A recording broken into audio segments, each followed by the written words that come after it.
Nobody move! Sir, put the weapon down! You can't stop me! Please, not now! The cemetery was silent, except for the sound of boots and muffled sobs. Rows of soldiers stood at attention. Flags folded, medals shining, cameras from local news stations watching from a distance. The late general's coffin rested beside the open grave. A woman in black walked slowly behind it, no escort, no announcement, just quiet steps on wet grass. Some mourners turned their heads. She looked calm despite the weight of the moment, eyes forward, hands folded. At the cemetery gate, a private security guard watched the procession. His jaw tightened. He stepped forward and raised a hand. Stop right there. The woman paused. This section is restricted. I am here for the burial. Family only. I am family. The guard looked her up and down slowly. No ID badge, no military escort, no recognition in his eyes. Then his hand moved to the holster.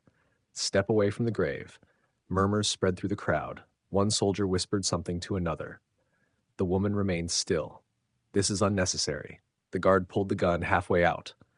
Last warning. Several soldiers began moving closer. A lieutenant stepped forward quickly.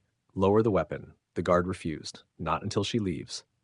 The woman finally spoke again, voice steady. Do you know whose funeral this is? Of course. Then you should also know who I am. The guard hesitated for the first time, because within the next few minutes, the entire cemetery would realize something. The woman standing quietly beside the coffin was not a stranger, and the man pointing a gun at her had just made the worst mistake of his life. The cemetery air turned heavy. Wind moved slowly through the rows of headstones as tension spread across the crowd. The security guard's gun was no longer halfway out. Now it was fully raised. Step back from the grave. The woman did not move.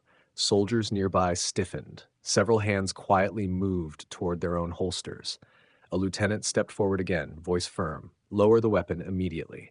The guard shook his head. Protocol is protocol. You cannot threaten mourners at a military burial. She should not be here.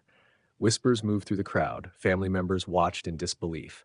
News cameras began to turn toward the confrontation. The woman finally lifted her eyes toward the guard. Calm. Unshaken. This is the burial of General Marcus Adeyemi. Everyone here knew the name. Decorated officer. War hero.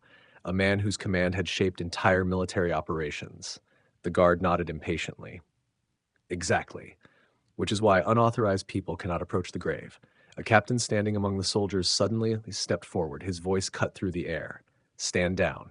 The guard turned sharply. You do not give orders here. More soldiers began moving closer now. The captain pointed toward the woman. Do you understand who that is? The guard scoffed. Someone trying to cross a restricted line. The woman spoke again. Not louder, just clear. My husband is the man in that coffin. The words landed like thunder. The captain closed his eyes for a moment. The lieutenant looked toward the guard slowly. Around them, soldiers' expressions hardened, but the guard still did not lower the gun.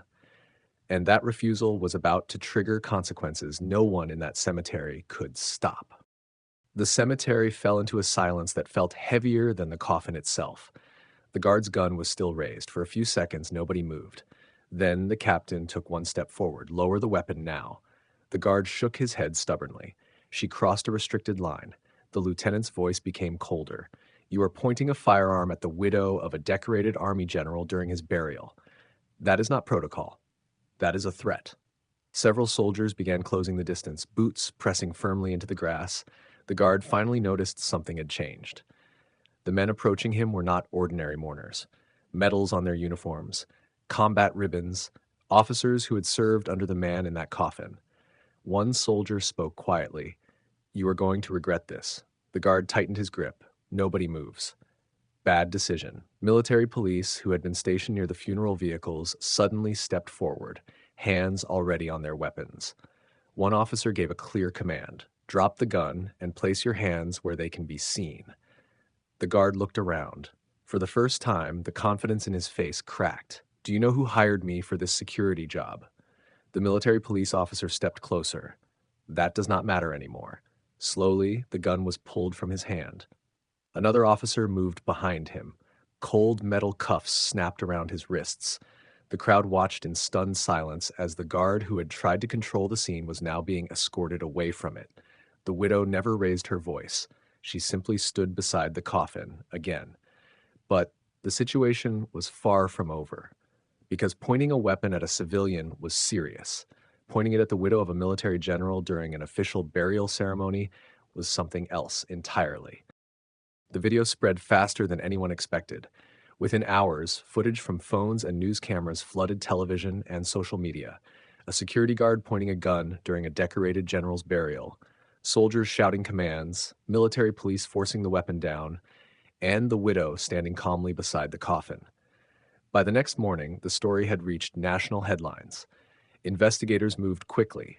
Witness statements from officers, video evidence from multiple angles, security reports from the cemetery company. The charge was no longer just misconduct.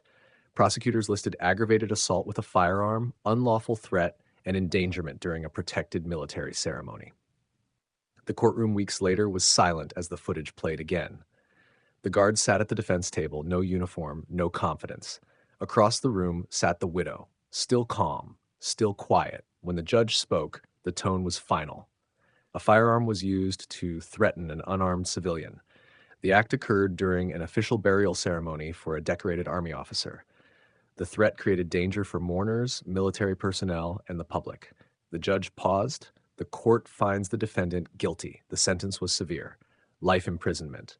Gasps moved through the courtroom. The widow stood and walked out without looking back. No celebration, no anger, just quiet dignity, because respect was all that had been expected that day. And one reckless decision turned a moment of honor into a lifetime behind bars.